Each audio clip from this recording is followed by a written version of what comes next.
I was sleeping in my bed, and there was a presence in the room. I was paralyzed in the bed. He seemed like a shadow. Probably about 6'5", well over 6 foot. very tall, There was something sitting on my chest.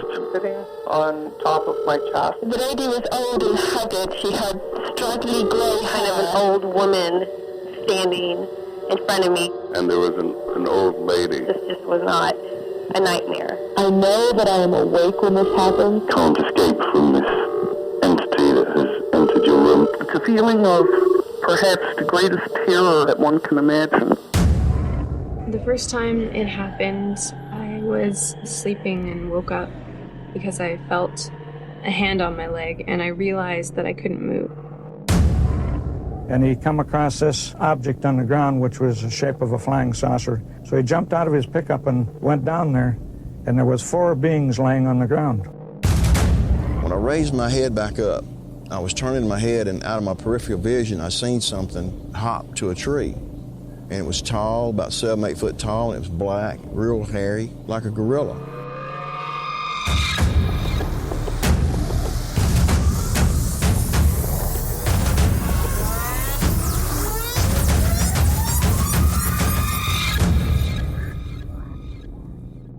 Welcome to the show. I'm your host, Nick Ryan. As we work on our upcoming episode for next week, I wanted to bring you a few more listener stories to start off your Monday. Before we start the show, though, I want to say thank you to Robin, Cassandra, Julie, Courtney, Tiffany, Tom, Stephen, and our newest patron, Mystica, for your support on Patreon. We appreciate your help and support with maintaining the show. The calls that you heard in the intro was a clip from a 2016 documentary called The Entity, a sleep paralysis documentary, and you can watch the 48-minute long movie on the YouTube channel Real Stories. I'll put a link to the documentary in the show notes. I believe this documentary has some interesting information regarding shadow people and sleep paralysis, and after watching it twice, I thought it might hold some value to our listeners as well. A couple of our stories today do involve both of these phenomena, and since we began incorporating listeners' stories into our show almost 2 years ago, the resounding theme has been sleep paralysis and shadow people. When compared to other topics, it seems as though these two phenomena resonate with a majority of our listeners. All over the world, people seem to be having similar experiences, and just like all of you, I want to know why. I understand the scientific explanations regarding sleep paralysis, but at some point I have to admit that the answers that we're getting don't always correlate to what people are experiencing. As always, though, I want to know what you think, and I'd like to hear about what you've experienced. Our first story today comes from Crystal, and she calls it sleep paralysis. Crystal says, "Hi, Nick. I've been listening to all of your podcasts this past week, and just finished listening to your one on the Mandela effect. In it, you touch again a bit on sleep paralysis. I have had this happen to me once in the past. I woke up to the feeling of something on my chest holding me down. I felt as though there were 2 or 3 entities in the room with me. Along with being held down by my chest, I felt as though something was also holding onto my legs as well. I didn't see anything in the room with me. I tried to yell and scream, but wasn't even able to do that. The only thing that released me was repeating the Lord's Prayer in my mind over and over and telling whatever it was holding me to leave in the name of Jesus Christ. Sounds crazy, I know, but it worked. I told my friend about it the next morning, and she thought that I had been hagged. I don't think it was a hag, but felt more like demons and his minions. I just wanted to share my experience, as I have been listening to you tell other people's experiences, and for the most part can relate, but with a little bit of a twist." Crystal. Our next story comes from Caroline. Caroline says, "Here is my personal experience. I have grown up with a family that believes in the paranormal, especially ghosts. Many experiences have been shared and discussed in my family's history, so I'm not one who's easily scared. My husband's grandfather died about 4 years ago. His grandmother moved onto his mom's property and put up their log cabin for sale. Shortly after, my family experienced a house fire. We decided that since the cabin was empty, since it was for sale, that we would stay there temporarily until we found a new home of our own, and then we decided to buy it. Now, the first few months, only small things happened. Like the front door was always coming open. It was so bad that we kept it constantly locked. We figured that weather had warped the door and that it just comes open. It wasn't until we mentioned it to Grandma, and her response was that never had happened during the 10 years that she lived there. The next thing that happened during the same time period of the door incidents is I would constantly wake up at night to use the restroom, and the lights in the living room and dining room would always be on. I assumed my kids or husband left them on. After some time of this, I started verbalizing my annoyance to them, always leaving on all the lights, to which they all denied doing. At this point, I am coming to the conclusion that it could be Frank, the grandpa, doing this. Because of my family history, I had no qualms about speaking out loud to Frank. Frank was a very reclusive man. He was cranky and never came to family events, but overall he was kind. I started asking if he was here with us. A door started opening right in front of my husband and myself. I joked that it was his way of telling us to get out of his house. Now those were the small things. One night, me and my husband and our older daughter were in her room playing crazy marbles. My husband's phone rings. He picks it up, looks at it, and ignores the call. The curiosity gets the better of me, so I ask him who it was. "It was you," he said. I laughed, thinking he was joking. Soon I asked him again. "You," he said more seriously, and then showed me his call log. I called into the living room to our 2 younger daughters that I did not want them playing on my phone. They yelled back, "We aren't." Thinking they are lying, I get up to go check on them and my phone. They are sitting and watching TV. My phone was in my room exactly where I left it. I checked my call logs. Nothing. So a few days later, my husband and I are lying down in bed at night. Both of our phones are plugged into the same outlet, charging, across the room from us. My phone rings. I get up to answer it, and it shows that it's my husband calling. I look over to his phone, and it's black. I instantly show my husband that he is calling me.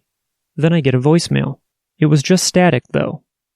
Unfortunately, about 1 year ago, I was erasing all the voicemails on a deleting spree and deleted it. I didn't even think about it until about 3 weeks ago, when I started listening to paranormal podcasts in general, and realized I had forgotten about the voicemail when deleting it all.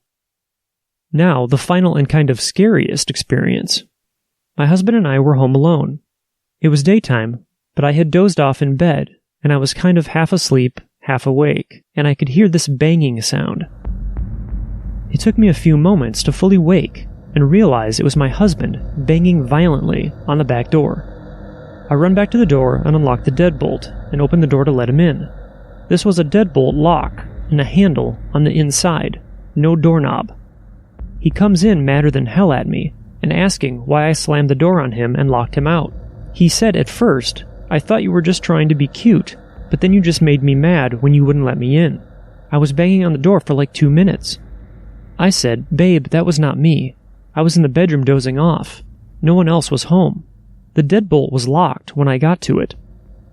That was the last time anything at all has happened in our home. That all took place between November 2016 and April 2017. Our next story comes from Tamara in Australia. Tamara calls their experience Shadow Person. Tamara says, "Hi Nick. I would like to share an experience I had one night about 12 years ago. I was sleeping in my bedroom, and my husband at the time was also fast asleep next to me. I woke up due to the feeling that someone was watching me. When I opened my eyes, I saw a tall, dark, male figure standing at the end of my bed. The apparition didn't last very long, but it literally dissipated in a blink of the eye. I was so shook up that I gave a little scream and switched the bedside light on. My husband awoke and asked me what was wrong. I told him what I saw, and he calmed me down, but I didn't switch the light off. As a matter of fact, I slept with the bedside light on for another 2 weeks afterward. It truly rattled me to my core. It hasn't happened again since, which I am relieved about.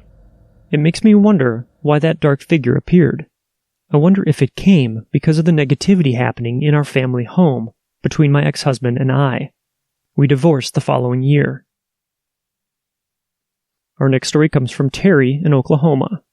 Terry calls their experience possible possession. Terry says, "Hello, Nick. I have a story to share with you and your listeners. It might be a little long, but please bear with me.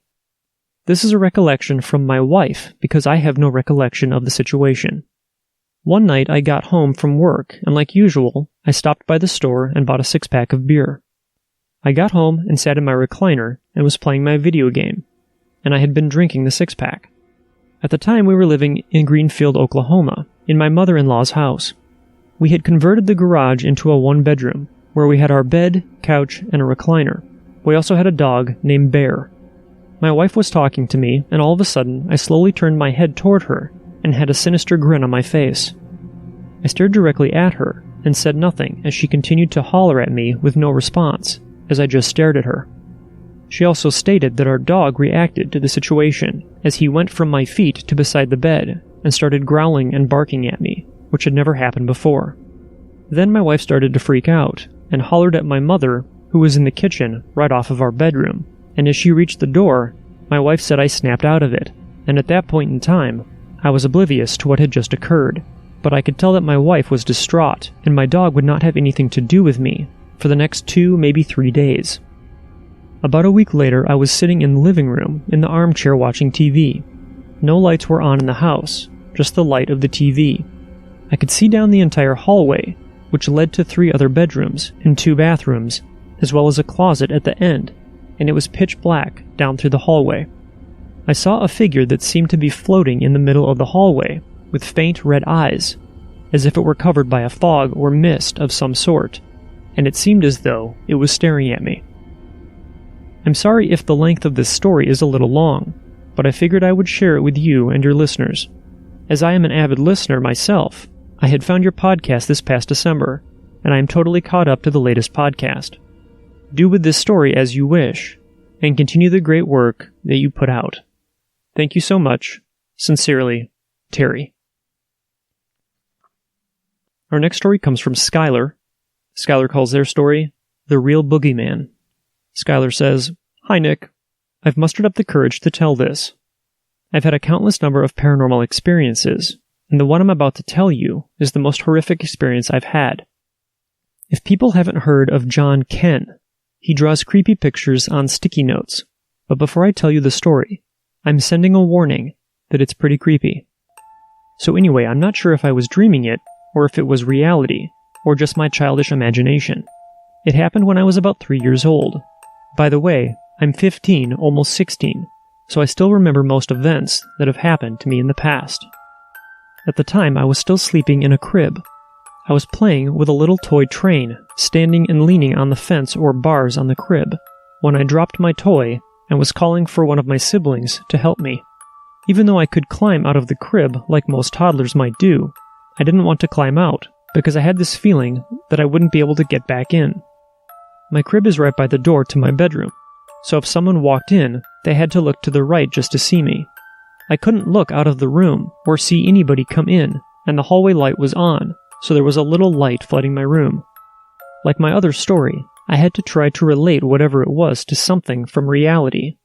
In the movie Toy Story, the one where Woody gets trapped by that creepy neighbor boy, where he would take apart the toys and make them into disturbing variations of objects. I call them objects because at the point when he made them, they wouldn't become toys any longer. One toy or monster the neighbor boy would create is this baby doll head with metal spider legs. That's what came into my room. After a while of calling for someone in a hushed tone, I don't remember yelling for someone because at this point, I was scared, but I don't know why until I heard shuffling on the wooden floor and carpet. I froze and turned my body toward the door, and saw this thing come in.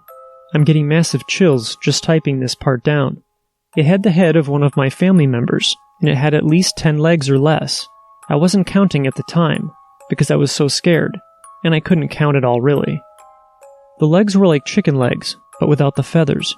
By the time it had got into my room, I wanted to scream like a girl, but I couldn't. All that came out was forced out air from my lungs. It had the head of one of my 3 brothers, so the body consisted of the head and the legs coming from beneath the head. It used 3 legs and picked up my little toy train and pushed it near my feet into my crib and smiled at me. What makes it even scarier is that I felt it push it, and felt the pressure on the mattress, like when someone sits on the couch next to you. But the smile wasn't warming or comforting. It was like it was mocking me, but wasn't. When it left, it paused near my door and gave me a dark smile and left. I'm still scarred from that experience and will forever remember it. When it left, I could still hear it shuffling away for a few seconds, but then I couldn't hear it anymore. Thank you for your time, Nick, and I have many more experiences that I'd like to tell you and the listeners. Thank you. Our last story today comes from Cassandra. Cassandra calls her story Denver. Cassandra says, I have a few experiences, and given the blending of my Druidic and Native American blood, it shouldn't be a surprise. When I was little, I used to be able to see the future in small glimpses. I would dream on a Thursday night what the answers to my spelling test on Friday morning were going to be, for example. It was all well and good, the little peeks into the future I got here and there. It was never anything big, nothing that was in any way significantly beneficial. It came to a head in the weeks leading up to November 5th, 1990. Let me tell you about Denver. My best friend Denver worked at an all-night adult video store in Henderson, Nevada. He was a total nerd, the kind you can't help but love. Always loyal, always wore a suit, tie, and fedora. There whenever you needed him, that sort of thing. He'd helped me through a really rough patch in my teens, pulling me out of a place of darkness that no one should ever fall, or in my case, be pulled into. I loved him with all that I was, and my feelings were returned. He used to believe that his family was cursed, though, and after all that happened, I can't help but believe him. I woke to what I thought at the time was just a horrible nightmare, the kind that leaves you shaking and your sheets soaked with sweat. Taking time to catch my breath, I realized that what I had seen wasn't just some horrible dream. It was a premonition. Now, my friend knew that I am a full empath, with minor precognitive ability, and so he trusted me when I called him the following day to give him the warning I had seen. Hearing him promise not to work on the night in question, I believed him and went about my day as usual. November 4th was a rough day, and I went to bed early. Working with horses and birds of prey is more exhausting than one could imagine, but that was my day to day. Again, the dream haunted me, waking me early in a pool of sweat. Going to the bathroom, I splashed some cold water on my face and chided myself for thinking he'd ignore what I'd told him. Making my way to the kitchen, I heard the phone ring. My stomach sank, and I knew it was his sister on the other line. Cass, I'm so sorry, she began. Please tell me he's okay, I answered. She went on to tell me that my best friend Denver had been murdered while at work. When she began telling me what had happened, I interrupted her and finished what she was about to say.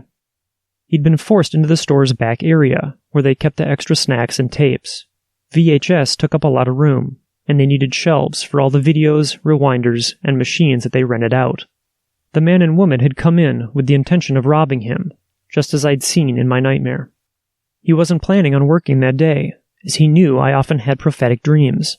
He'd been called in by his boss, who told him that if he didn't come to work, he wouldn't have a job. Nevada is expensive, and so he reluctantly went in. He'd been conned into working a double, against his better judgment, and my warning, which was when it happened. He'd been murdered November 5th at 5:15 in the morning, for a measly $533.36. They found the couple in Washington state, after they'd stolen a car and kidnapped the woman's daughter from her parents' place. I was devastated. Having such a gift brought me such pain that I never wanted to see what was going to happen again. That's not how things like that work, though. You can't just turn them on or off. A few weeks after the funeral, I was visiting his grave, just to try and feel some semblance of peace. I'd been taking pictures with my 35mm Canon camera, as the old cemetery was beautiful at sunset. I snapped shots here and there, getting the old monuments and massive tombstones against the dying light. Taking a few more from where my friend was buried, I went home and began developing the film. When I pulled a photo that I hadn't thought would turn out from the solution, my jaw hit the floor. My friend was casually walking past my camera in full, identifiable apparition. I took the negative and redeveloped it, just to prove to myself that I was just seeing things. He was in that one as well. I called his sister and told her what had happened, and she came right over. Looking at the picture together, we both couldn't help but bawl. There was our guy, smiling rakishly at us as he strolled by the lens. I gave her the second copy and I kept the first. She showed everyone and was told it was a trick of the lens. Time-lapse photography leaves a signature on the negative, something to define it as such. My negative showed only the gravestones with my friend's ghostly form walking by them. It was truly a once-in-a-lifetime shot, one that most paranormal investigators only dream of getting. I got it by sheer dumb luck. It was like my friend was still trying to tell me that he was still there, still trying to comfort me. My copy and negatives of the ghostly picture were destroyed in a fire, and I'm not sure what happened to Julie's copy. Almost 30 years have passed since his murder, and while I don't think of him as often as I should, I know he's still watching over me. He's been that soft voice in the night when I've felt hopeless, assuring me that better things are on their way. As to the curse he told me about, all of his siblings have passed away, each before they turned 25. His younger sister Julie died of a stroke at 23. His brother Robert died of a drug overdose at 21. And his baby sister Lori died of celiac disease when she was 24. His half-siblings also met a similar fate, passing away at 12 and 19. His dad and I are still friends, though it's been almost 20 years since I last saw him. It's hard for me to visit him, as he looks like his son, and it's hard for him to see me, as I was the last woman that his boy truly loved. It was because of Denver that I met my ex-husband and started a family. While he and I are no longer together, we speak often and know that we met because of the influence that Denver had in our lives.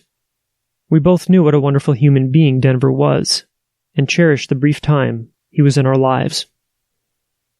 Thanks again for listening, and thanks for hosting your podcast. It's been a real treat to listen to.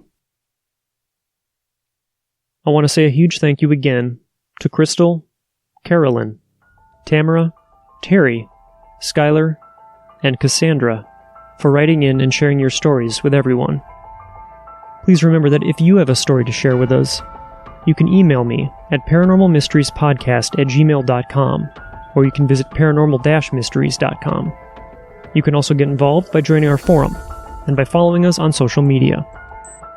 If you're wondering how you can support the show, you're doing it right now just by listening, and we truly appreciate it. You can also help by subscribing to the show and sharing it with your friends. If you're looking for other ways to show your support, you can visit patreon.com/paranormal mysteries and become a patron there. New episodes of the podcast are available on all of your favorite podcast apps, including Spotify, Apple Podcasts, and iHeartRadio. From all of us at Paranormal Mysteries, thank you for listening, and remember, don't wait for the unknown to come to you. Get out there and find it.